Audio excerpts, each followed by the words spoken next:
اور پھر کیا ہے آج کی باتیں شروع کریں؟ حضور یہ سوال ایک غیر احمدی خاتون نے کیا ہے. وہ کہتی ہیں کہ رسول پاک صلی اللہ علیہ وسلم نے جہاں 73 فرقوں کی بارے میں پیشگوئی فرمائی ہے ان میں 72 فرقوں کے بارے میں سخت الفاظ استعمال ہوئے ہیں اور انہیں جہنمی تک فرمایا ہے. جی تو میں سوچتی ہوں کہ 72 فرقوں میں بہت سے نیک انسان ہیں، کیا وہ صرف اس لیے جہنمی ہوں گے کہ ان کا تعلق 72 فرقوں سے ہے؟ اور احمدی 73واں فرقہ ہے، کیا وہ اس لیے سارے جنتی ہوں گے؟ نہیں، یہ مفہوم نہیں سمجھی وہ، حالانکہ میں کئی بار اس کی وضاحت کر چکا ہوں. جب عمومی فتویٰ لگایا جاتا ہے تو اس کا اثر ہر فرد بشر پر جو اس عمومی فتوے کا حصہ نہیں ہوا کرتا، بلکہ استثناء ہوتے ہیں، اور وہ استثناء کا قانون ہر مذہب پر برابر صادق آتا ہے. چنانچہ قرآن کریم میں باوجود اس کے کہ یہ فرمایا گیا کہ ان الدین عند اللہ الاسلام، پھر فرمایا کہ لن یبتغی من الغیر ومن یبتغی غیر الاسلام دین فلن یقبل منہ، جو غیر دین اسلام کے سوا کوئی کسی طرح ابتغاء کرے گا، کسی اور چیز کو چاہے گا، اس سے قبول نہیں کیا جائے گا. کتنا قطعی فتویٰ. اور اس کے باوجود قرآن کریم فرماتا ہے کہ جو بھی ایمان لائے، تفصیل ہے رسول اللہ علیہ وسلم پر، پھر یہودی، پھر عیسائی، پھر دوسرے اہل کتاب جن کا معین علم نہیں لیکن عموماً ان کو کس عنوان کے نیچے صابی کہتے تھے. صابی اور صابین سے مراد ہے متفرق اہل کتاب جن کے کسی زمانے میں جن کو کتابیں ملی تھیں پھر وہ ان سے دور ہٹ گئے. ان سب کے متعلق ذکر کر کے فرمایا کہ جو بھی ان میں سے اللہ پر ایمان لائے، یوم آخرت پر ایمان لائے، نیک اعمال بجا لائے، فاجرہ علی اللہ ولا خوف علیہم ولا ہم یحزنون، اس کا اجر خدا پر ہوگا اور ان کو کوئی خوف کی ضرورت نہیں، کوئی غم کی ضرورت نہیں. اس کا ہرگز یہ مطلب نہیں کہ ان آیات نے دوسری آیات کو منسوخ کر دیا یا ان آیات نے ان کو منسوخ کر دیا.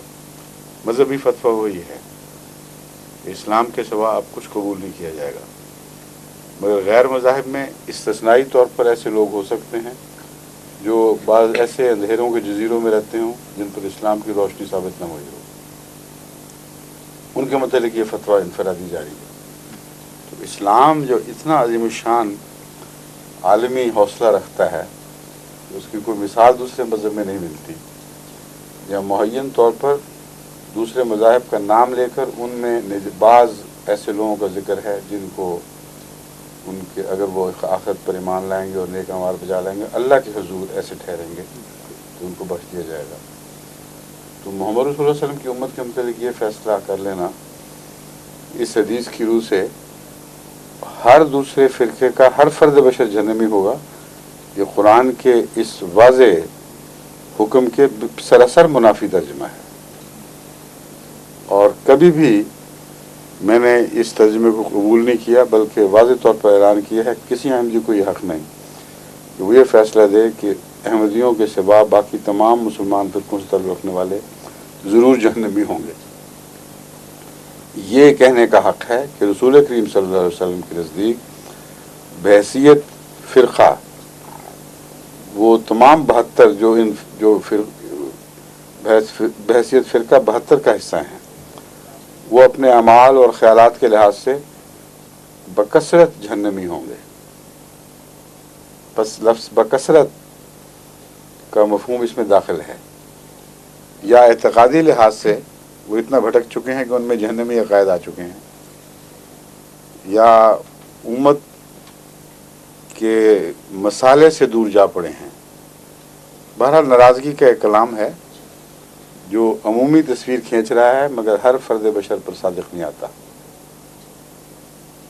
ٹھیک ہے. حضرت مسیم علیہ السلام نے بھی اپنی دعاؤں میں دوسرے فرقوں میں سے صلحاء کے ذکر کیا ہے اور ان کو دعائیں دی ہیں، اور فرمایا کہ ہمارا قول، ہماری جو بعض سختیاں ہیں وہ ہرگز صلحاء امت پر عائد نہیں ہوتی، وہ مستثنیٰ ہیں اس سے. تو حضرت مسیم علیہ السلام بھی خود اس سے یہی مطلب سمجھتے تھے جو میں بیان کر رہا ہوں. اور میرا سوال یہ ہے کہ جو انگریز قوم کے بارے کہ یہ جو ہیں بہت ایک کامیاب قوم ہوئی ہے باوجود کہ بہت چھوٹا ملک اور چھوٹے ہونے کے، اور اس میں کیا ان میں کوئی خاص خوبی ہے جو دوسری قوموں میں نہیں پائی جاتی؟ کیا لگتا ہے آپ کو؟ خوبی تو ہے ایسی کچھ ہے، مگر کیا ہے جو آپ کا کیا خیال ہے؟ میرا خیال ایک تو آرگنائزڈ ہے، آرگنائزیشن کی بڑی، وہ تو جرمن بڑے آرگنائز ہیں، ان سے زیادہ آرگنائز ہوتے ہیں. عدل کا ان کا ایک زمانے میں ہے تھا ان کا بڑا عدل اور انصاف کا. یہ اصل میں جتنی بھی امپیریلسٹ طاقتیں ابھری ہیں اس دور میں جنہوں نے کالونائز کیا ہے دوسروں کو، ان میں جن قوموں کے اوپر انہوں نے قبضہ کیا اور ان پر حکومتیں کی، ان میں سب سے زیادہ عدل کا سلوک انگریزوں نے کیا ہے. اس کے تاریخ گواہ ہے، اس میں کوئی بھی شک نہیں، گنجائش نہیں.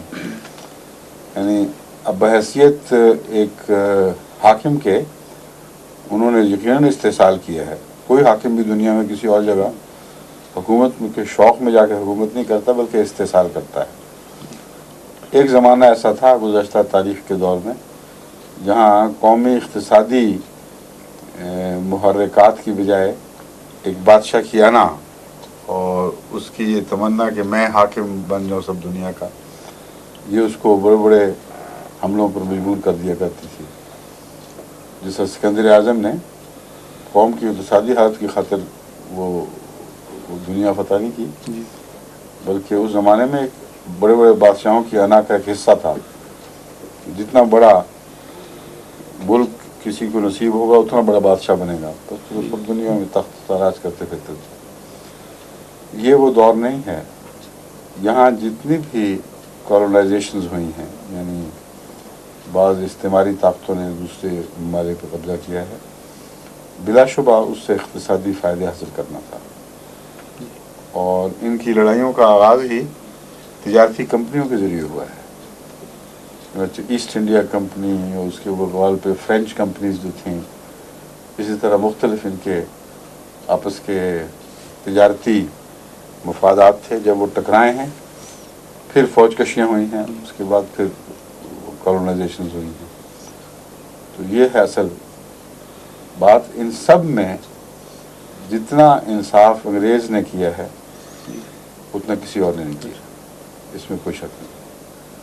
بلکہ جب انگریزی حکومت ختم ہوئی تو کئی لوگ مدت تک یہی یاد کرتے رہے کہ آزادی تو مل گئی ہے مگر انصاف اٹھ گیا.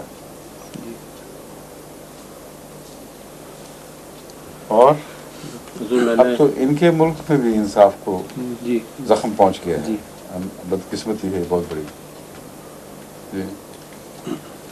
اس سے ہٹ کے حضور کے ذاتی مشاہدہ میں جو حضرت مسلم موعود کی زندگی آپ نے دیکھی؟ نہیں، یہ وہ موقع نہیں ہے، یہ سوال جو میری اس قسم کی باتیں کے لیے نہیں. ہاں جی، کوئی اور عمومی سوال کریں. میں سیرت کے اوپر مضمون شروع کر دوں. یہ نہیں حضور یہ جو زلزلہ آیا ہے یہاں پہ جاپان میں، اس پہ مسیح موسم کا ایک شعر بھی ہے کہ یہ جو زلزلہ منگل کے دن آیا اور یہ بھی منگل کے دن ہی واقع ہوا. اس کو ہم اس مسیح موسم کے انکار کے ساتھ ملا سکتے ہیں ایسی چیزوں کو؟ یا اصل بات یہ ہے کہ حضرت مسیح موعود صلی اللہ علیہ وسلم نے زلازل کی جو کثرت سے پیشگوئیاں کی ہیں اور ستاروں کی ہلچل کی اور ان کے ٹوٹنے کی، اس زمانے میں ہی متفرق اخبارات اس زمانے کے مغربی یہ لکھ چکے ہیں کہ یہ جو واقعات اس دفعہ رونما ہو رہے ہیں پہلی انسانی معلوم تاریخ میں اس کثرت سے اکٹھے نہیں ہوئے کبھی. اس کثرت سے زلازل کا اکٹھے ہو جانا اور اتنے بڑے پیمانے پر ہونا یہ عمومی علامت ہے انسان کو جگانے کی. یہ مراد ہرگز نہیں کہ اس جگہ جو جاپانی رہتے تھے ان کے گناہوں کے نتیجے میں یا ان کے انکار کے نتیجے میں ان کو سزا ملی ہے. دنیا بحیثیت دنیا وقت کے معمول کو پہچان نہیں سکی اور انکار کر چکی ہے. اس کو کہیں کہیں قاریہ قرآن کریم فرماتا ہے کہ کھٹکھٹانے والی آوازیں پہنچا کریں گی. کبھی اس کا دروازہ کھٹکھٹایا گیا، کبھی اس کا دروازہ کھٹکھٹایا گیا. عمومی قومی شعور بیدار ہوتا ہے. چنانچہ جاپان کے اخباروں نے اس پر تبصرہ کرتے ہوئے لکھا کہ ہمارے اندر اور امریکہ میں کوئی قدر مشترک ظلم کی ایسی موجود ہے کہ اس دور میں ان قریب کے دور میں یا امریکہ میں ایسی آسمانی مصیبتیں پڑی ہیں یا ہم پر پڑی ہیں، اور وہ دنیا داری میں بالکل امریکہ کے پیچھے چل رہے ہیں اس وقت. تو پھر حضرت مسیح علیہ السلام نے دوسری جگہ فرمایا ہے اے جزائر کے رہنے والوں تم بھی امن میں نہیں ہو. تو جزائر کے رہنے والے یہ الفاظ بیان یہ نہیں ہوں گے، مگر یہی مفہوم ہے. جو پیشگوئیاں عمومی ہیں ان میں جزائر کے رہنے والوں سے مراد جاپانی ہیں. تو بڑی بڑی طاقتوں کا بھی ذکر فرمایا، اے مشرق تو بھی امن میں نہیں، اے مغرب تو بھی امن میں نہیں، اور اے جزائر کے رہنے والوں. اور پھر ملک ہندوستان جس کا بھی حصہ پاکستان ہے اس کو مخاطب کر کے فرمایا کہ تمہاری نوبت بھی قریب آتی جاتی ہے اور پھر بہت فساد ہوں گے، اور طوفان نوح کا زمانہ تو اپنی آنکھوں سے دیکھ لو گے. تو یہاں طوفان نوح کے واقعات کئی دفعہ گزر گئے ہیں، اور وہ جو بدامنی کا نقشہ مسیح علیہ السلام نے کھینچا ہے وہ ہماری آنکھوں کے سامنے پورا ہو رہا ہے. تو یہ کسی خاص حصے کے انسانوں کے اپنے گناہوں کا سبب نہیں ہوا کرتا، بلکہ عموماً ایک عالم کو ہلانے اور جگانے اور متوجہ کرنے کے لیے کہ کچھ ہو رہا ہے یہ واقعات رونما ہوتے ہیں. اگر یہ پیشگوئی کے بعد ہوں تو پھر یقینی طور پر یہ خدا تعالیٰ کی طرف سے جگانے کا ایک نشان بنتے ہیں. اگر ایسی کوئی پیشگوئیاں نہ ہوں تو کہیں کہیں کبھی کبھی ایسے قدرتی حوادث پیش آتے ہی رہتے ہیں، اور نہ کوئی ان کو اپنی صداقت کے لیے پیش کرتا ہے، نہ کوئی دلیل بنتی ہے. مگر جب کیا جائے اور جس وضاحت کے ساتھ بیان کیا جائے اسی وضاحت سے یہ واقعات رونما ہوں، پھر انسان کو واقعی جھکنا چاہیے اس طرف اور توجہ کرنی چاہیے. سمجھیں؟ آئیے جناب فرمائیے کیا. حضور ایک سوال ہے، سورہ المومنون آیت 101 میں ہے وَمِن وَرَائِهِمْ بَرْزَخٌ إِلَى يَوْمِ يُبْعَثُونَ، اور ان کے پیچھے ایک پردہ ہے اس دن تک کہ وہ دوبارہ اٹھائے جائیں گے. حضور میرا سوال ہے کہ یہ کون سا ڈومین ہے جس کی یہ بات ہو رہی ہے، کس جگہ اٹھائے جائیں گے؟ یہ تو اسی دنیا میں، اسی جگہ، اسی کائنات میں یہ واقعہ رونما ہوگا، لیکن اس کی ڈائمینشنز الگ ہیں. اس لیے ان ڈائمینشنز کا جب تک ہمیں شعور حاصل نہ ہو اس وقت تک ہم نہیں سمجھ سکتے.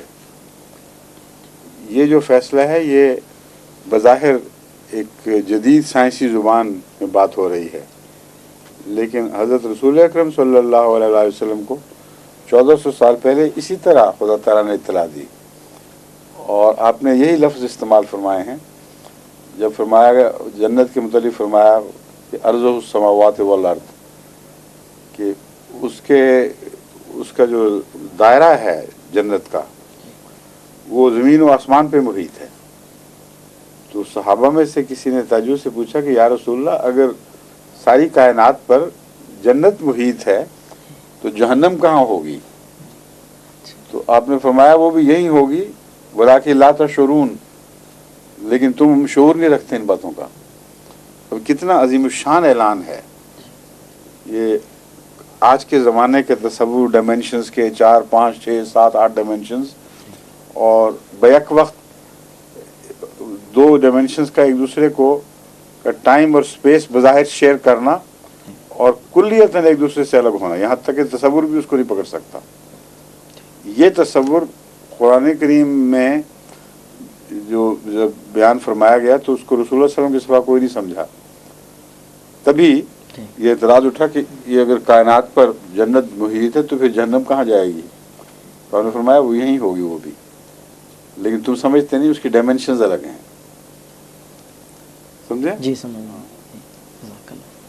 فرمائیے جی. یہ مسیح کے ابن اللہ ہونے کے ابطال میں یہ دلیل دی جاتی ہے. مسیح کے ابن اللہ، اچھا یہ کتاب میں ہے. جی جی. مسیح کے ابن اللہ ہونے کے ابطال میں یہ دلیل دی جاتی ہے کہ بچہ کی پیدائش کے لیے یہ ضروری ہے کہ 23 کروموزومز باپ کے ہوں اور اتنے ہی ماں کے ہوں، لیکن مسیح کی ولادت میں یہ صورت محال ہے. क्योंकि अल्लाह ताला जिनसी ताल्लुकात से पाक है। मसीहों की तरफ से इसका जवाब ये है, इंसान का जिस्म है, खुदा का नहीं है, इसलिए इंसान की जिस्मानी हालतों का खुदा से तकाबुल करना क़ियास माल फारिग है। इंसान आँख से देखता है लेकिन खुदा की आँखें नहीं हैं। मैं समझ गया हूँ, लेकिन इसका मैं जवाब देता हूँ। इसका जवाब मैं अपनी इस नई किताब में Christianity a journey from facts to fiction में दे चुका हूँ। वाक़या ये है, ये बहस नहीं है कि उनका दावा अपनी ज़ात में किस हद तक लगव और किस हकीकत पर मबनी है, कौन सी दलील है, ये हम बहस नहीं छेड़ते सरेदस्त। लेकिन दावे को मिनो अन अगर कबूल किया जाए तो दावा ये बनेगा कि 23 क्रोमोसोम सिर्फ रखने वाला बच्चा मुकम्मल सूरत में पैदा हो गया है, क्योंकि दूसरा हिस्सा जो क्रोमोसोम्स का बाप की तरफ से आना था वो चूंकि खुदा को बाप करार देते हैं, वो उस तरफ से आया ही नहीं। इसलिए जीसस अपनी ज़ात में ना मुकम्मल खुदा बना ना मुकम्मल इंसान बना, क्योंकि वो कहते हैं वो मुकम्मल इंसान था और मुकम्मल खुदा था। नामुकम्मल इंसान इस हद तक नामुकम्मल कि अगर 23 क्रोमोसोम ही पर उसकी बिना होती जीसस के वजूद की, तो वो बंदर भी ना बनता, वो कीड़े मकोड़ों में से कोई मखलूक होता, क्योंकि 23 क्रोमोसोम इंसान के तशख़्ख़ुस के लिए आधे से भी कम है। आधे वैसे बज़ाहिर आधे हैं, लेकिन अमलन जब 1, 2, 3, 4 क्रोमोसोम गायब कर दिए जाए तो उसकी तख्लीक ही बदल जाती है बिल्कुल। तो सवाल यह है कि वो क्रोमोसोम जो मसीह के वजूद की पैदाइश के लिए, उसको इंसान दिखाने के लिए ज़रूरी थे, वो खुदा के अपने ज़ाती क्रोमोसोम थे या बंदे के थे? वो बंदा फिर कौन था? और अगर वो कहें कि ये तो अल्लाह ताला कुदरत रखता है, उसने क्रोमोसोम बना दिए होंगे, तो हम कहते हैं फिर इसको तख्लीक कहते हैं, इसको बच्चा नहीं कहते। झगड़ा तो सिर्फ ये है कि मसीह का बाप है कि नहीं। अगर ये माना जाए कि मसीह का इंसानी बाप नहीं है, तो फिर खुदा का बाप कहलाना तब मुमकिन होगा अगर खुदा उसकी जिस्मानी कमी को जो बाप के बगैर बच्चे में होनी चाहिए थी अपनी ज़ात से पूरी करे। जब उसने अपनी ज़ात से पूरी नहीं की, ना हो सकती है, क्योंकि जब खुदा के क्रोमोसोम मानेंगे तो खुदा ही गायब, तो वो तख्लीक है। और तख्लीक में अगर उनका नज़रिया मान लिया जाए 100%, तो हमें इस पे कोई एतराज़ नहीं कि खुदा ताला ने तख्लीक कर दी हो। जहाँ तख्लीक हो गई वहाँ मसीह के आधे वजूद का कानून कुदरत खालिक खुदा के ताबे बनता है वो भी, और आधा वजूद उसका खुदा की ख़ास तकदीर से मखलूक बना है। वो बाप बेटे का रिश्ता फिर भी कायम नहीं होता, खालिक और मखलूक का होता है। और इसी पर कुरान करीम में जोर दिया। कुरान करीम फरमाता है कि खालिक है वो और बाप नहीं है किसी चीज़ का। तो ये जो दलील हम दे रहे हैं इसको आगे बढ़ाते नहीं, आंखें बंद करके वो किसी अंधेरे में छुपने की कोशिश करते हैं, वरना उनकी बात में कोई जान ही नहीं है। वो तख्लीक नहीं मानते, वो तजस्सुम कहते हैं कि खुदा मसीह पहले भी था। मुझे पता है, जो वो तजस्सुम कहते हैं तो उसका मतलब क्या है तजस्सुम का। मैंने इस बात को भी उसमें उठाया है तफसील से। उनकी हर इम्कानी भागने की जगह का ताक़ुब करके आगे रास्ता बंद किया है। इसको भी लिया है, इस बात को भी। तजस्सुम फिर और किस शक्ल में? सबसे पहली बात तो यह है कि आंखें खोलकर दो टोक इस बात का फैसला होना ज़रूरी है कि मसीह में माँ की तरफ से आधे क्रोमोसोम मिले, बाकी आधे कहाँ से आए? कि अल्लाह की ज़ात के अंदर क्रोमोसोम थे या खुदा ने पैदा फरमाए? अगर खुदा ने पैदा किए तो वो मखलूक हो गया, खुदा का बीच में कहाँ से हिस्सा आया? फिर तजस्सुम वाली बात भी ख़त्म हो गई। समझे आप? आगे कॉस्मेटिक सर्जरी के बारे क्या जायज़ है? कि हर्ज क्या है? अल्लाह ताला को हुस्न पसंद है, और अगर कोई कॉस्मेटिक सर्जरी के ज़रिए हसीन हो जाता है, तो हमें क्या एतराज़ है इस पर? कॉस्मेटिक्स का इस्तेमाल जायज़ है कि नहीं, ये बताइए। जी कंघी करना, सिंगार पिटार करना औरतों का, और सुर्खी पाउडर लगाकर वो रंग दिखाना जो उनको नहीं मिला हुआ, ये जायज़ है या नाजायज़ है? तो जब ये जायज़ है तो इसी की एक शाख ये है जो कॉस्मेटिक सर्जरी है। जी मैंने पढ़ा वैसे हदीस में कि दांतों के बारे कि जो औरतें फाइल अपने दांतों को घिसाती हैं, वो रसूल सल्लल्लाहु अलैहि वसल्लम ने नापसंद फरमाया। वो उस ज़माने में कुछ औरतें हो सकता है रेती से घिसाती हों जी जिससे नुकसान पहुंचता होगा, जी। लेकिन ऐसे शरई उमूर में ये बात दाखिल नहीं है जिसकी सज़ा मुकर्रर फरमाई हो, जिस पे खुदा ताला की नाराज़गी का जिक्र फरमाया हो।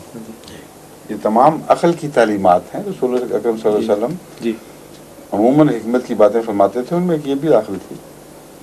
दांत को जब डॉक्टर इस गरज से घिसाते हैं कि उसके ऊपर खौल चढ़ाएं, तो उसी से ही वो सारा अंजर पंजर ढीला हो जाता है, बहुत नुकसान पहुंचता है। ये ख्याल गलत है कि कुछ भी नहीं होता, सिर्फ वो दर्द का एहसास मिटा देते हैं, वरना जो रगड़ाई करते हैं उससे उसके सारे ढांचे पर असर पड़ता है और काफ़ी उस पर जल्जला आता है इस जबड़ों के ऊपर। तो सजावट की खातिर ज़ाती नुकसान कर लेना ये एक छोटी सी खुदकुशी है जो रसूल सल्लल्लाहु अलैहि वसल्लम ने मना फरमाई है। ठीक है, फरमाइए। मेरे पास तो ये 2 सवाल। अच्छा, जज़ाकल्लाह। हुजूर आज तो इंशाल्लाह जल्दी छुट्टी हो जाएगी फिर। हाँ, फरमाइए। हुजूर आजकल ये काफ़ी बहस चली हुई है टेलीविज़न के ऊपर, मैंने कई ये प्रोग्राम देखे हैं अच्छा कि ये एस्ट्रल बॉडी के ऊपर जी, वहाँ एक बहुत बड़ी तादाद लोगों की इस चीज़ का दावा करते हैं कि उन्होंने जब उनका ऑपरेशन हो रहा था या वो बेहोशी की हालत में थे, उन्होंने अपने जिस्म को देखा है ऑपरेशन टेबल पे और डॉक्टर ने ये काम किए हैं। दूसरी तरफ वो साइकोलॉजिस्ट हैं, वो कहते हैं नहीं ये इनके दिमाग की अपनी इख्तिरा है, ये इस तरह का। हुजूर का इस बारे में क्या ख्याल है? मैंने भी ये किताबें पढ़ी हैं, जी उनका जायज़ा लिया है, और मुझे तो इसमें कोई ठोस हकीकत दिखाई नहीं दी। जो मुखालफाना किताबें हैं वो भी पढ़ी हैं। असल वाक़या ये है कि नफ्सियाती लिहाज से एक शख्स का तजुर्बा आलमगीर हुआ करता है, और जो इनफरादी तजुर्बे हैं जो अल्लाह ताला के ख़ास सलूक के नतीजे में हों, वो यकसां आलमगीर तजुर्बे नहीं होते बल्कि इनफरादी अलग अलग होते हैं। जो किताबों में ज़िक्र मिलता है उसमें आलमगीरियत पाई जाती है। मज़हब का कैसा ही हो, अखलाक का कैसा ही हो, कोई जालिम हो, बदकिरदार हो या मासूम हो, हर एक का एक ही तजुर्बा बता रहे हैं, जिससे पता चलता है कि इसका जज़ा सज़ा के साथ कोई ताल्लुक़ नहीं है, और मरने के बाद जो वाक़यात होने हैं उनकी इन लोगों को कोई ख़बर नहीं है। नफ्सियाती लिहाज से ज़िंदगी अगर दिमाग में अभी अटकी रह गई हो और क्लिनिकल डेथ हो जाए, यानी डॉक्टरी नुक्ता निगाह से जो वो इलामतें ज़ाहिर हो जाएं जिस पर डॉक्टर कह दिया करता है कि मर गया, उसको क्लिनिकल डेथ कहते हैं, जो लाजिमन नहीं कि हकीकी मौत हो, क्योंकि क्लिनिकल डेथ के वापस ज़िंदगी में तब्दील होने के कई शवाहिद हमारे पास मौजूद हैं और डॉक्टर्स तस्लीम करते हैं। तो वो जो बातें हैं उनको मैं झूठी नहीं कहता, मगर वो क्लिनिकल डेथ और डेथ के दरमियान जो बरज़खी हालत है उससे ताल्लुक़ रखने वाली बातें हैं। उसमें रूह का शऊर आँख से नहीं देखता, कान से नहीं सुनता, बल्कि वसी तर हो जाता है। तो एस्ट्रल बॉडी जो आपने लफ्ज़ कहे हैं जी, उसका कुछ ना कुछ इतलाक़ मुमकिन है, और वो मरने के बगैर भी हो जाता है। हज़रत मसीह मौऊद अलैहिस्सलाम ने आलम रोया में जो दुनिया के नज़ारे और सैरें हैं उसको भी एक किस्म के एस्ट्रल बॉडी की सैर करार दिया है। हज़रत मसीह मौऊद अलैहिस्सलाम ने अपना तजर्बा ये बयान फरमाया कि एक दफ़ा मैं कमरे में बैठा, वो कागज़ात देख रहा था, कुछ लिख रहे थे, तो दीवार से बाहर, यानी वैसे कश्फी हालत नहीं थी, उसी हालत में ये देखा कि बाहर जो सेन है उसमें जमादारनी आई है, वो कूड़ा उठाकर जिस तरह साफ करके ले जाते थे उसकी बजाय वो एक कोने में छोड़कर धोखा देकर उन्होंने सफाई कर दी है तो बाहर निकल जाती है। हज़रत मसीह मौऊद ने बाहर निकल के देखा तो बैने ही उसी तरह वो कूड़ा एक उस कोने में इकट्ठा था जहां आपने उसको देखा। इसको आपने कोई कश्फी हालत करार नहीं दिया बल्कि एक नफ्सियाती तजुर्बा के तौर पर पेश फरमाया है। और वो जो तजुर्बा है वो कई दफ़ा आम लोगों को भी होता है। इसका मजहबी कदरों से या आला अखलाकी कदरों से ताल्लुक़ नहीं, इसका नफ्सियाती कदरों से ताल्लुक़ है। नफ्सियाती लिहाज से बाज़ रूह वो वसी तर शऊर हासिल करती है और इस पर अमेरिका में ख़ास तौर पर जो ड्यूक यूनिवर्सिटी है उसमें बहुत तजुर्बे हुए हैं और वो शाया भी हुए हैं। उसमें उन्होंने बड़े बड़े साइंटिस्ट को भी, बाज़ नोबेल लॉरिएट्स को भी शामिल किया है। एस्ट्रल बॉडी को कहते हैं out of body experience, OBE जी। उसका नाम ज़रूरी नहीं एस्ट्रल बॉडी रखा जाए, वो कहते हैं out of body experience. Out of body experience में उन्होंने मुख्तलिफ डिचेस खोदी और मुख्तलिफ डिचेस के मुख्तलिफ कोनों पर बाज़ ऐसे तजर्बे किए जिससे उस रूह का ताल्लुक़ साबित हो सकता था और उसमें साइंटिस्ट्स भी शामिल थे।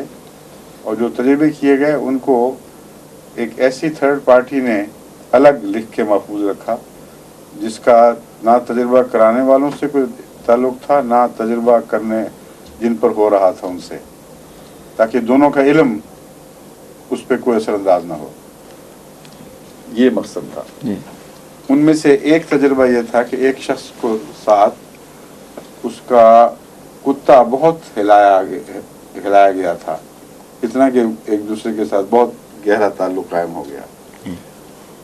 उसको उन्होंने, जो थर्ड पार्टी से तजर्बा करने वाली, उन्होंने इस शख्स को सिर्फ ये पैगाम दिया, उसको नहीं बताया कि क्या है, कुत्ता है या कैसा है। ये बताया कि तुम एक डिच है उसके फलां कोने पर फलां जगह है, उस पर अपने आप को सोचो कि मैं वहाँ हूँ और इस तस्वुर में अपने आप को खो दो। तो कुत्ता जो एक और कोने में बिठाया गया था उसमें थोड़ी सी हरकत पैदा हुई और चूँ चाँ उसने की। उसके बाद वो उठाया, पहले एक कोने पे गया, वहाँ उसको चैन नहीं आया, फिर दूसरे पे गया, फिर चैन नहीं आया, इस कोने पर आके बैठ गया और वहाँ उसको चैन मिल गया। तो ये एक दफ़ा नहीं कई दफ़ा ऐसा तजर्बा किया। बाज़ दफ़ा मिस हुआ, लेकिन जितनी दफ़ा कामयाब हुआ इसको उन्होंने, जो लॉ ऑफ लार्ज नंबर्स है उसकी रूह से परख कर देखा तो कतई तौर पर यह साबित हुआ कि ये इत्तफाक़ी हादसात नहीं है। इत्तफाक़ी हादसात के नतीजे में अगर 1000 में से एक दफ़ा ये वाक़या होना चाहिए, तो मुख्तलिफ आदमियों पर जब तजर्बे हुए तो 100 में से 30 या 40 दफ़ा ऐसा वाक़या हुआ। तो इसलिए ये तो कतई तौर पर साबित हो गया और साइंटिस्ट ने इसको मॉनिटर किया है। तो ये मुराद नहीं है कि रूह यहाँ से छोड़ कर कहीं निकल जाती है। ये मुराद हो सकती है कि रूह की जो हिस्सियात का दायरा है वो जिस्म के दायरे से वसीतर है और वहाँ तक उसकी रसाई है अपने जिस्म से ताल्लुक़ कायम रखने के बावजूद। अगर ये दुरुस्त है जैसा कि साइंटिस्ट अब तक जो बयान कर चुके, मैं फिक्शन की बातें नहीं कर रहा, टेलीविज़न की किस्सों में तो बहुत सी कहानियाँ आ जाती हैं, मैं वो वाक़यात बयान कर रहा हूँ जो मैंने वहाँ जाके प्रोफेशनलों से गुफ्तगू भी की है, उनसे छानबीन की है, क्रॉस एग्जामिन किए है, तो उनको मैंने बिल्कुल इस मामले में मुनसिफ पाया है, बिल्कुल सच्चाई पर कायम रह कर तजर्बे कर रहे हैं। वहाँ के जो हेड ऑफ द डिपार्टमेंट था यूनिवर्सिटी का, उससे साथ बैठकर मेरी मजलिस भी हुई थी और भी उनके तलबा थे। तो मैं इसलिए अपने ज़ाती मुशाहिदे पर बता रहा हूँ कि उनमें मैंने कोई धोखाबाजी की आमेज़िश नहीं देखी और बहुत ही एहतियात से वो आलमी गवाहों की मौजूदगी में तजर्बे करते हैं। तो ये तजर्बे बता रहे हैं कि वो जो मौत के बाद के जो वाक़यात हैं उनका ताल्लुक़ इसी रूही सिफ़त से है जिसने जिस्म को छोड़ा नहीं था, बल्कि उसकी जो ज़ाहिरी शऊर जब तकरीबन ख़त्म हुआ है तो रूह का अंदरूनी शऊर जो है वो बेदार होकर ज़्यादा वुसअत इख्तियार कर गया है और क्राइसिस के वक्त ये ज़्यादा मुमकिन है। समझे जी। और फरमाइए, आप फरमाइए। सूरत अल-बकरा आयत 4 में ईमानी उमूर जिनका इदराक ज़ाहिरी हवास से नहीं हो सकता, मसलन अल्लाह ताला की ज़ात, मलाइका और वही वगैरह के मुतल्लिक युमिनूना बिल-गैब के अल्फाज आए हैं। लेकिन अगले जहान की ज़िंदगी के मुतल्लिक सूरत अन-नमल आयत 4 और सूरत लुक़मान आयत 5 में हुम बिल आखिरत हुम यूक़िनून के अल्फाज आते हैं। ठीक है।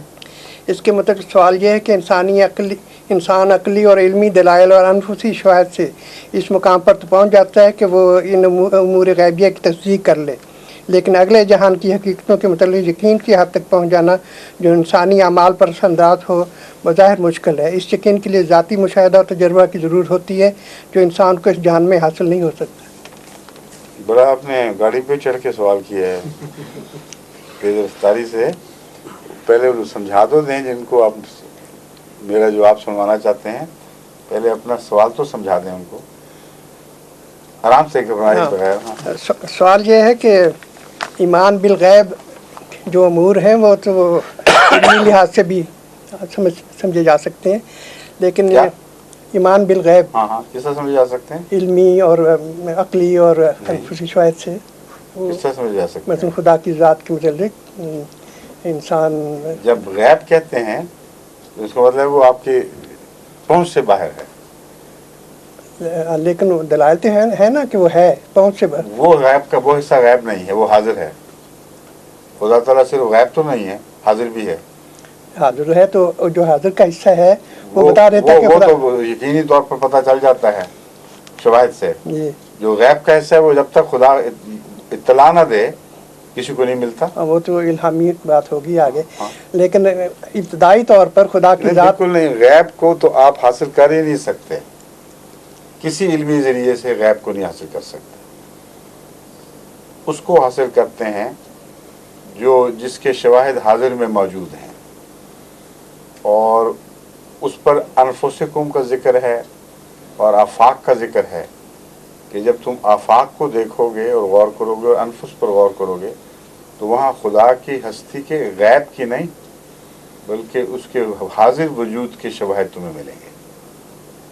लेकिन वला युज़हिरु अला गैबिही अहदन इल्ला मन इर्तज़ा बिर्रुसुल में से पता चलता है कि गैब को इंसान बराह रास्त किसी ज़रिए से मालूम नहीं कर सकता, लेकिन चूँकि खुदा की हस्ती के सबूत उसको कायनात में और अपने नफ्स पर गौर करने से मिल चुके होते हैं, इसलिए उसकी गायबाना ताकतों और गायबाना हालतों पर भी ईमान रखते हैं। समझे? और जो दलाइल हैं मरने के बाद की ज़िंदगी के, वो कुरान करीम में बहुत मौजूद हैं, इसलिए वो गैब का यकीन उस तरह नहीं है, बल्कि उन दलाइल की बिना पर रब्बना मा खलक़ता हाज़ा बातिला उसमें से एक दलील है। इसलिए वो लोग ईमान नहीं रखते बल्कि यकीन रखते हैं कि हमने मरकर ख़त्म नहीं हो जाना वरना ये कायनात बातिल होगी। और इतना गहरा इस कायनात के अंदर में मबनी फ़लसफ़ा मौजूद है जिसमें एक बाशऊर प्लानिंग मौजूद है, एक ऐसा मंसूबा है जो बहुत तख्लीक से भी बहुत पहले से वो मालूम होता है ब्लूप्रिंट की शक्ल में बनाया गया है, और फिर तख्लीक जो है उसने उसकी मुताबित की है। ये सब बातें अचानक ख़त्म होने की दलील को तस्लीम करने के माने हैं। इसलिए ये जो चीज़ें हैं ये इसके मुतालिक कुरान करीम ने आखिरत के यकीन के मुतालिक यूँ ज़िक्र फरमाया है कि अल्लज़ीन उलिल अलबाब अल्लज़ीन यज़कुरूनल्लाह क़ियामन व क़ुऊदन व अला जुनूबिहिम व यतफ़क्करून फ़ी ख़ल्क़िस समावाति वल अर्द। यहाँ गैब की बहस नहीं हो रही। ये जब तफक्कुर करते हैं समावात और अर्ज़ में تو بے اختیار دل سے آواز نکلتی ہے ربنا ما خلقت ھذا باطلا سبحانک فقنا عذاب النار، اور عذاب النار آخرت سے تعلق رکھتا ہے. بس عذاب النار سے فوراً پرام معنی بتاتا ہے کہ ان کو یقین ہو جاتا ہے کہ مرنے کے بعد ہمارا حساب ہوگا، اور مرنے کے بعد ہم ختم نہیں ہوں گے، ورنہ یہ جہان باطل سمجھا جائے گا. تو یقین علم کی بنا پر ہوتا ہے. علم الیقین آپ پڑھتے ہیں، عین الیقین پڑھتے ہیں، ان سب کا یقین سے تعلق ہے، علوم مختلف شکلوں کا. اور غیب کا تعلق ایک ایسے دائرے سے جس تک آپ کی رسائی الہام کی وسادت کے سوا ممکن ہی نہیں ہے. جب خدا غیب کو حاضر میں تبدیل کرتا ہے تو آپ دیکھتے ہیں، جب تک وہ نہیں کرتا اس وقت تک کلیتاً معدوم ہے. اب یہی جو تصور تھا کہ اسی دنیا میں جہنم و جہنت بھی ہے، اس کو کوئی انسان نہیں پا سکتا تھا جب تک کہ خدا کی طرف سے خبر نہ ملتی. اور اس خبر کے نتیجے میں ہمیں یقین ہوا ہے کہ موجود ہے. تو علم الغیب کو علم الحاضر میں تبدیل کرنے کا ذریعہ وہی ہے، اور نامعلوم باتوں کو تفسر کر کے ان پر یقین کرنے کا ذریعہ عام علمی جستجو ہے جو حاضر میں موجود ہے، اور اس کے ذریعے سے جو ابھی حاضر نہیں ہے بعد میں آنے والا ہے، استدلال کے طور پر ہم اس کا یقین حل کر لیتے ہیں. بالکل ویسے علم کے ساتھ یقین کا ایک تعلق ہے اور استدلال کا بھی تعلق ہے. حضرت مسیح علیہ السلام نے فرمایا ہے دھواں اٹھتا دیکھتے ہو تو تمہیں یہ یقین ہو جاتا ہے کہ نیچے آگ ضرور ہے، لیکن یہ علم الیقین ہے اور عین الیقین نہیں. جب آگ کو وہاں پہنچتے ہو جستجو کر کے اور آگ کو دیکھ لیتے ہو تو پھر یقین ہو جاتا ہے کہ یہ آگ موجود تھی، اسی سے دھواں اٹھ رہا تھا. ورنہ یہ بھی تو ہو سکتا ہے کہ آگ جل کے بجھ بھی چکی ہو اور دھواں ابھی فضا میں لہرا رہا ہو. تو عین الیقین. لیکن اس آگ کی کیفیت کو جب تک گرمی محسوس نہ کرو، انگلی ڈالنے کی کوشش کرو اور وہ جلائے نہ، اس وقت تک حق الیقین نہیں ہو سکتا. تو یقین علم کی مختلف قسموں کا نام ہے، اور وہ لوگ جو آخرت کے تصور سے گناہوں سے رکتے ہیں وہ اول درجے کے طبقے کے وہ لوگ ہیں جن کو حق الیقین ہو جاتا ہے. اور حق الیقین کے لیے اس دنیا میں خدا تعالیٰ کی طرف سے سزا کے نمونے دیکھتے ہیں. جزا سزا کا ایک مضمون اس دنیا میں ان کو نظر آتا ہے، اور بعض لوگ اس کو محسوس بھی نہیں کرتے. بعض لوگوں کو اللہ تعالیٰ یہ حص دے دیتا ہے کہ اپنے سے روزمرہ کے واقعات میں کبھی کوئی کوتاہی ہو تو اتنا قطعی خدا تعالیٰ کی طرف سے جزا کا ثبوت ملتا ہے، یا نیکی ہو تو اس کے بدلے میں جزا کا اور بدی کی صورت میں سزا کا، کہ وہ لوگ جو ان شواہد سے گزرتے ہیں ان کو قیامت پر حق الیقین ہو جاتا ہے، اور یہ یقین ان کو گناہوں سے باز رکھتا ہے. سمجھیں؟ ایک آبزرویشن تھی یہ جو ابھی یہ سوال تھا، یہ ارتھکویک یہ زلزلے کے بارے میں جو ذکر کیا کہ یہ زمانہ آپ ایسے آپ واقعات اپنی آنکھوں سے دیکھیں گے. اس زمانے میں ٹیلی ویژن وغیرہ نہیں تھا، آج کل ہم اپنی آنکھوں سے دیکھ لیتے ہیں ساری دنیا میں. ٹھیک ہے. اس کے تو اور بھی مشیر صلی اللہ علیہ وسلم کی طرف سے کافی مضامین تحریروں میں پہلے تو وہ لوگوں کی نظر میں محض ایک فصیح و بلیغ کلام تھا بس، لیکن اب جب باتیں پوری ہو رہی ہیں تو اس صفائی سے پوری ہو رہی ہیں کہ وہ معلوم ہوتا ہے کہ اللہ تعالیٰ نے یا وہ نظارے دکھائے ہیں یا کلام جاری فرمایا ہے منہ پر اور قلم پر. بہت ہی حیرت انگیز صفائی سے وہ باتیں پوری ہو رہی ہیں. بلکہ بائبل کے حوالے بھی، اور آج ابھی کل ہی مجھے امریکہ سے ابو بکر صاحب ہیں ہمارے وہاں، وہ غور کرتے رہتے ہیں باتوں پر. وہاں ابو بکر صاحب ہی ہیں، کوئی دو ابو بکر ہیں، ایک ابو بکر کا مجھے پورا نام یاد نہیں، یہ پی ایچ ڈی ہیں، تعلیم یافتہ آدمی ہیں. انہوں نے بائبل کا ایک حوالہ لکھا ہے کہ یہ جو میں نے دیکھا ہے تو یہ تو 100% ہمارے ٹیلی ویژن پر صادق آ رہا ہے. تو ایک حوالہ میں نے بھی پیش کیا تھا. मसीह अलैहिस्सलाम की तहरीरें भी मुख्तलिफ लोग भेजते रहते हैं। चंद दिन में मुझे किसी ने भेजी थी एक और तहरीर, उससे भी यही लगता था कि वो मौजूदा टेलीविज़न के दौर पर उसका इतलाक़ है, यानी आंखों से बाकायदा देख लेना है। वो जो बाइबल का उन्होंने हवाला दिया है उसमें वो ये है कि वो मसीह कहता है कि जब मैं आऊँगा तो मैं वहाँ मौजूद होऊंगा जहाँ, मतलब है कि वो नहीं होगा वैसे, लेकिन तुम्हारे साथ मैं वहाँ मौजूद दिखाई दूंगा। इस किस्म का एक हवाला है, बड़ा दिलचस्प है, जो वाक़अतन आजकल के हालात पर सादिक़ता दिखाई देती। आपके तो सवाल ख़त्म हो गए थे, कहाँ से आगे नहीं हैं? बातों में से बात निकला, बातों में से बात निकला। तो चश्म, आप बाज़ दफ़ा लिखते हैं कि चश्म बद दूर, तो इसका मतलब ये है कि कोई ऐसी चश्म भी होती है जो बद होती है। और क्या मतलब है इसका? मेरे ज़हन में तो मुहावरा भी तो है, मुहावरा जी। चश्म बदूर मुहावरा है कि अल्लाह इसको हर बदी से बचाए। ज़रूरी नहीं कि दिमाग में उस वक्त किसी के चश्म का तस्वुर हो जी, बल्कि अमूमन जब अच्छी चीज़ देखते हैं तो दिल चाहता है कि ये कायम रहे, इसको हिफाजत हो। तो ये मुहावरा असल में ये माने रखता है। मगर चश्मे बद के मुतालिक वैसे सवाल करना है तो आप कर लें बेशक। जब मैं लिखता हूँ जी जी, तो ये मुराद नहीं कि नज़र वाला देख के एकदम नज़र लगा, बिल्कुल नहीं। एक मुहावरा है, दुआइया कलाम है कि इस खूबसूरती को अल्लाह बदी से बचाए। लेकिन इसके साथ जो दूसरा पहलू जो आप वो बताएं, वो आपके ज़हन में है ना, मेरे जी, कि बाज़ दफ़ा लोग दम करवा लेते हैं। अगर कोई ऐसे बच्चे जिसको कहते हैं नज़र लग गई तो दम करवाते हैं, तो ये दम वगैरह ठीक है? मुझे मेरे में तो कोई नहीं हुआ ऐसा बच्चा कि जिसको दम हो जाए तो उसको बीमारियों से बच जाए या दूसरी चीज़ों से बच जाए। उसी तरह का होता है बच्चा जैसे दूसरे बच्चे होते हैं।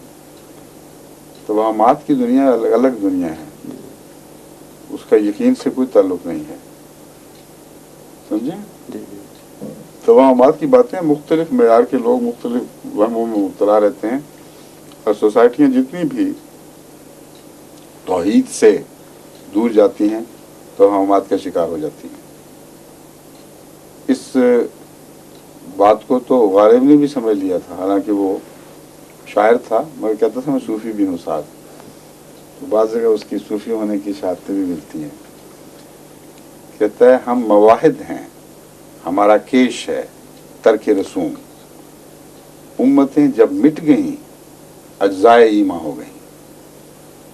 यानी हम तो मवाहिद लोग हैं, हमारी बुनियादी अगराज और मकासद में ये बात दाखिल है, हमारी आदत सुन्नत मुस्तमिर है हमारी, गोया कि हम रसूम को तोड़ेंगे।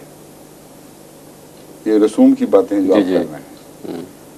कहता है वाक़या ये है कि जब उम्मतें मिटती हैं तब ईमान के अज्जा बिखर कर कुछ यहाँ चले गए कुछ वहाँ चले गए, और ये बिखरे हुए जो अज्जा हैं ये उम्मत का बिखरा हुआ शिराजा होता है, और उसी से तवहमात पैदा होते हैं। तो कितना उम्दा उसने इस एक तारीख़ी हकीकत पर, इंसानी फितरत पर गौर करके इस मज़मून को बांधा है, और ये बिल्कुल हकीकत है। इस बात में ऐसे शेरों से लगता है कि वाकई वो सूफ़ी था।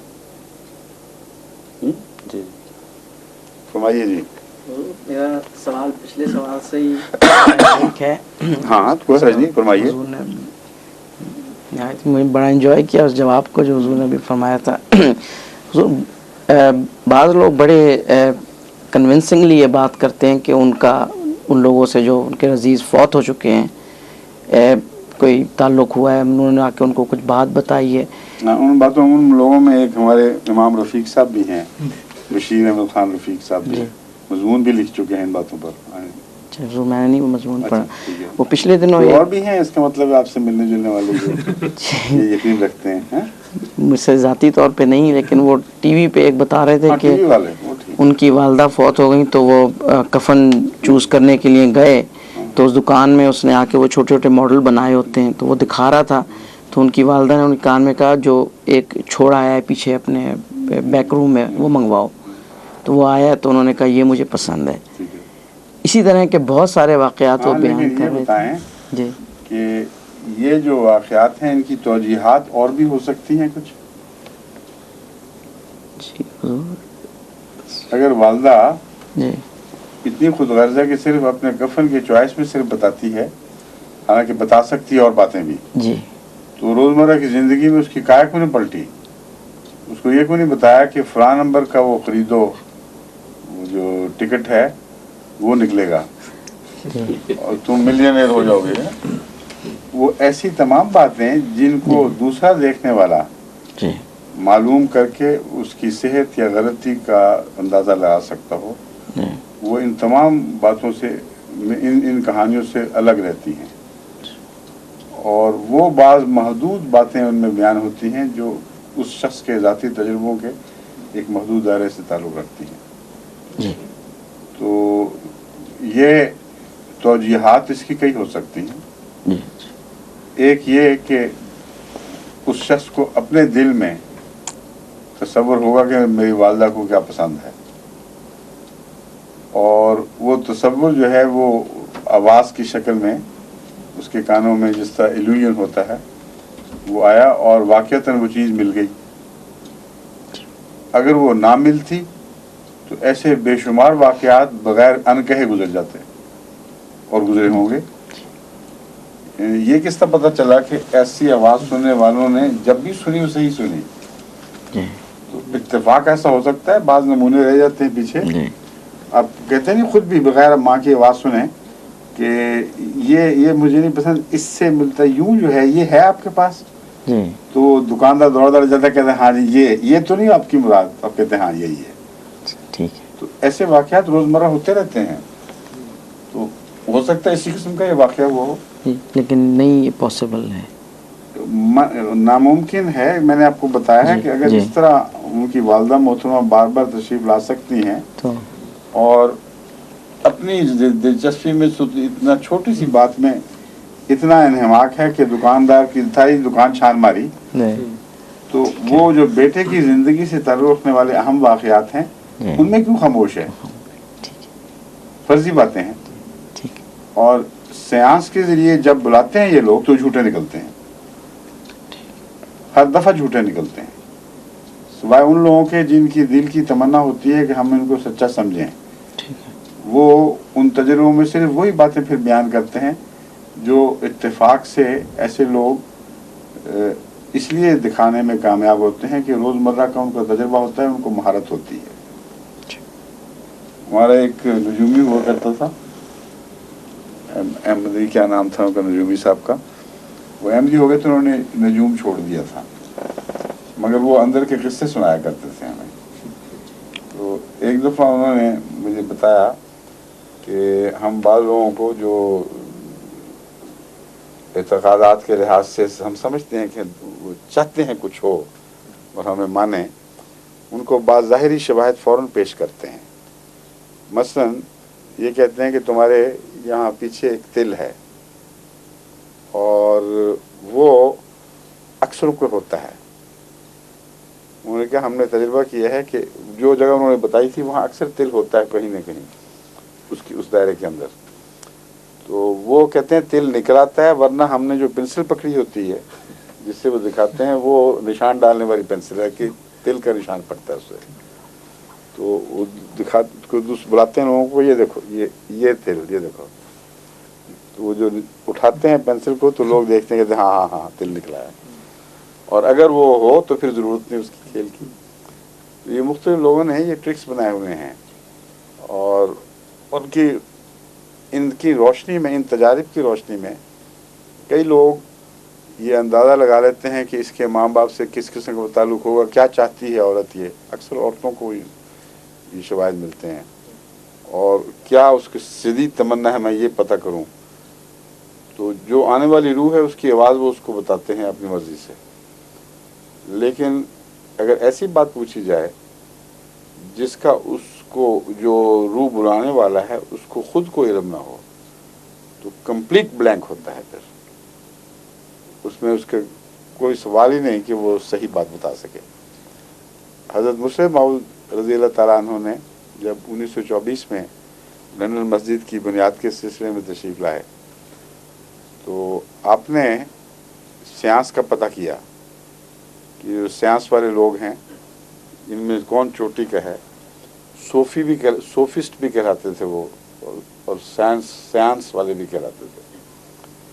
तो एक औरत की बहुत शोहरत थी, उस पर हज़रत मुस्लिम मऊद ने उससे वक्त मुकर्रर करवाया और कहा कि मैं खुद देखना चाहता हूँ कि क्या कहते हैं। उन्होंने पूछा कि बताओ, तुम सुना है पुरानी रूहों को बुला लेती हो अगर किसी को मिलने की ख्वाहिश हो, रूहें आती रहती हैं दुनिया में।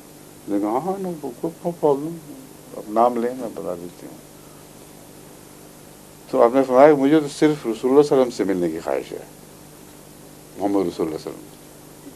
अगर उनकी रूह आ जाए तो और मुझे क्या चाहिए, तो तुम मुझे वो अपना अमल करके बताओ कि वो आती है कि नहीं।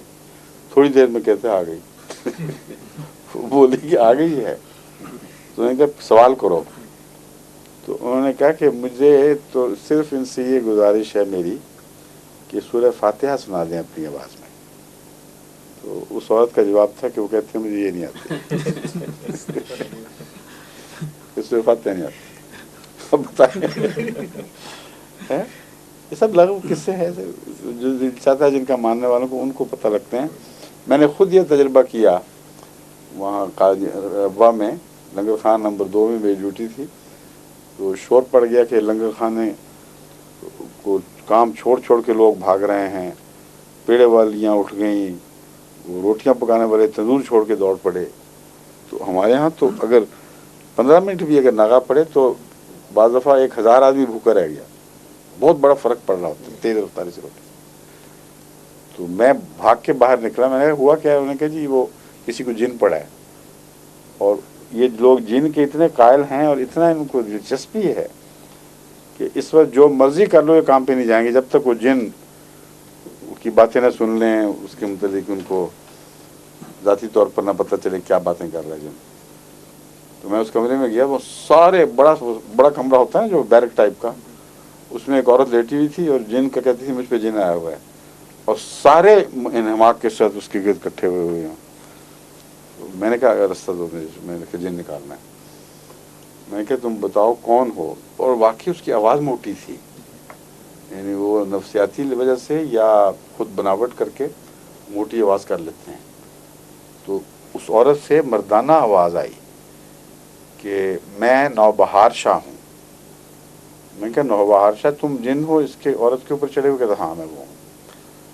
मैंने कहा तुम हो कौन? तो पता लगा कि ये एक मशहूर पीर था जो चनाब के परली तरफ जो चिनोड़ वाली साइड है, वहाँ एक इसका वो है अपना मज़ार था और उस पर एक दरख्त वगैरह है लगा हुआ मज़ार के ऊपर।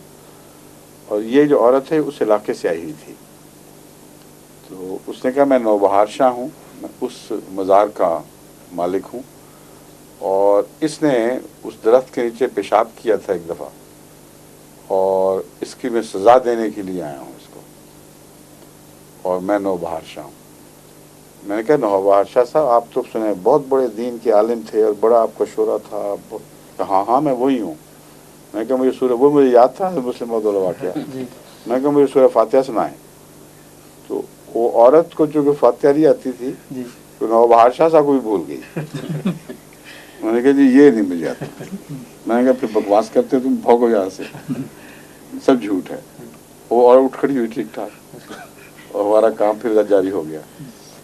तो ये मेरे तजुर्बे में आ चुकी है बात। ये यूँ ही किस्से कहानियाँ जिनका दिल चाहता है मानने को, वो फिर खुद मौका देते हैं इन लोगों को कि कोई ऐसी बातें करें जिसके बाद वो कहें हमने खुद सुना है, ये वाकया यूँ हो गया।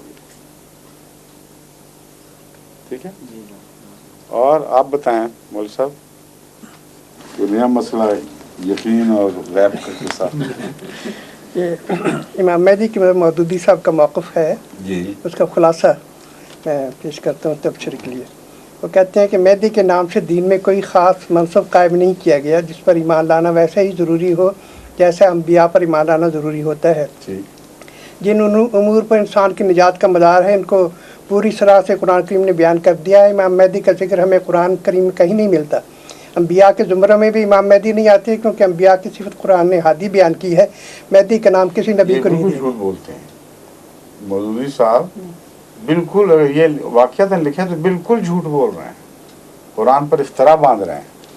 قرآن کریم نے کبھی بھی ان انبیاء کو ہادی بیان نہیں فرمایا بلکہ مہدی بیان فرمایا ہے.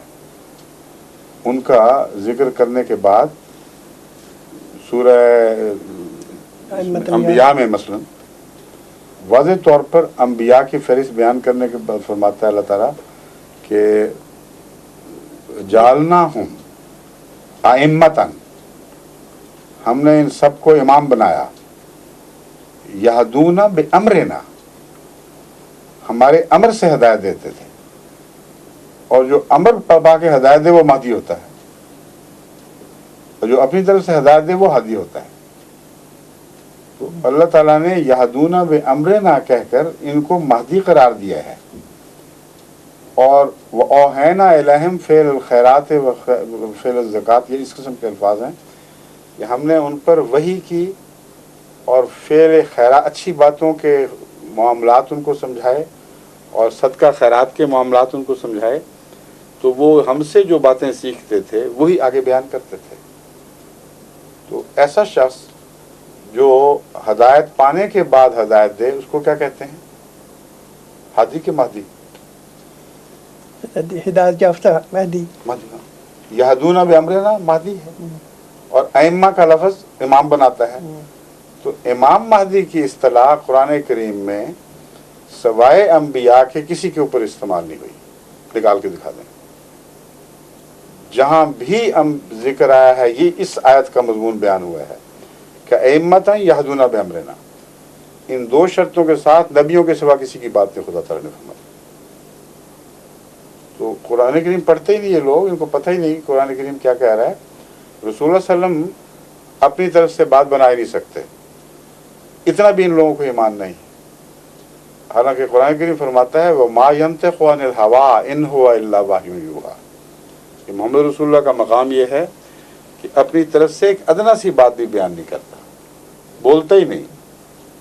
إِنْ هُوَ إِلَّا وَحْيٌ يُوحَىٰ، صرف وہی بات کہتا ہے جو وہی ہے خدا کی جو اس پر کی جا رہی ہے، اس کے سوا اپنی طرف سے کوئی بات نہیں کہتا. اتنی حدیثیں بے شمار مہدی کے متعلق، اور پھر ایسی علامتیں جو بعد میں پوری ہو گئیں.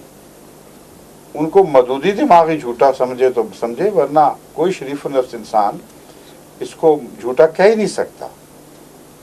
اِنَّا لَمَهْدِيِّنَ آیَتَيْنِ لَمْ تَكُنْ مُنذُ خَلْقِ السَّمَاوَاتِ وَالْأَرْضِ، وہ حدیث ساری دیکھیں اور کس شان سے ایک ہی شخص کے حق میں پوری ہوئی ہے جو مہدی کا دعوے دار تھا اور اس کے زمانے میں واقعہ ہو گیا. سارے تاریخ اسلام میں کہیں ایک بھی ایسا مہدی کا دعوے دار نظر نہیں آتا جس کے حق میں یہ نشان ظاہر ہو یا اس کا تصور بھی گیا ہو اس طرف کہ ہو چکا ہے کہیں. اس لیے میں جو بات کر رہا ہوں پوری تاریخ کی چھان بین کی بات کر رہا ہوں. تمام تاریخ کو کھنگالنے کے بعد ایک بھی ایسا مہدی ہمیں دکھائی نہیں دیا دعوے دار مہدی کی وضعیت کا جس نے آسمان سے ظاہر ہونے والے ان دو نشانوں کا اپنے حق میں ذکر بھی کیا ہو، قطع نظر اس کے کہ واقعہ ہوا تھا کہ نہیں، ذکر بھی کوئی نہیں کیا. تو یہ حدیث مودودی صاحب کیا کہتے ہیں کسی مفتری نے بنائی تھی جو 1400-1300 سال کے بعد اس شان سے پوری ہو رہی ہے. تو رسول اکرم صلی اللہ علیہ وسلم جب مہدی کی تفصیل سے باتیں کرتے ہیں تو اس کو گزشتہ علماء نے مجموعی طور پر اس خیال سے رد نہیں کیا کہ یہ چونکہ قرآن میں کوئی ذکر نہیں اس لیے یہ لازماً جھوٹی ہوں گی. کسی نے اپنے پہ چسپاں کی، کسی نے دوسرے پر کی، مگر اس وجہ سے رد نہیں کی گئی یہ حدیثیں کہ یہ مجوسی خیال ہیں یا دوسرے خیالات باہر سے آ گئے ہیں. اب جب مہدی ظاہر ہو گیا تب یہ لوگ بولے. اب بھاگنے کی خاطر یہ ایجادات ہیں، رستے ڈھونڈ رہے ہیں، لیکن اللہ بھاگنے نہیں دیتا. ان کو جو آیات نظر نہیں آ رہی میں نے دکھا دی ہیں. قرآن کریم میں ہدایت کا دینے والوں کا ذکر نہیں ملتا، ان کا ذکر ملتا ہے جو پہلے اللہ سے ہدایت یافتہ ہوں پھر آگے بات کریں، اور انہی کو مہدی کہتے ہیں. اور ائمہ کا لفظ ساتھ ملا دیا. جہاں تک اس بات کا تعلق ہے کہ ایسا کوئی انسٹیٹیوشن دکھائی نہیں دیتا جس کا انکار یا اس کا اقرار ضروری ہو، تو یہ بھی جھوٹ ہے. امام مہدی کے حوالے سے آن حضرت صلی اللہ علیہ وسلم فرماتے ہیں کہ اگر تمہیں برف کے تودوں پر سے بھی घुटनों के बल जाना पड़े, तो इमाम महदी जहाँ ज़ाहिर होता है या दावा करता है उस तक पहुँचो, फबायऊ हो, उसकी बैत करो। और एक जगह फरमाया है कि मेरा सलाम उसको पहुँचा दो। अब मौलाना मौदूदी साहब के इल्म में ये हदीसें नहीं है। ये जो कहते हैं कि कहीं जिक्र ही नहीं मिलता इस इंस्टीट्यूशन के लाजिम होने का, ये ना सिर्फ ये जिक्र मिलता है बल्कि मंतकी तौर पर ये तसव्वुर ही नामुमकिन है कि अल्लाह किसी को इमाम बनाए, क्योंकि इमाम महदी के मुताबिक सबका ये दावा है कि खुदा ही बनाएगा, और इजाज़त दे के बेशक इनकार कर दो। तो ये हो सकता है कि खुदा किसी को इमाम बनाएगा, बेशक ना मानो। वो तो हुकूमत चपड़ासी का भी बात बनवाती उस दायरे में, तो अल्लाह ताला कैसे इमाम बना सकता है जिसके मुताबिक छुट्टी दे दे। ये मौदूदी वगैरह के नफ्स के बहाने हैं, घबरा कर वो भागना चाहते हैं इस मुसीबत से, और जगह नहीं मिलती।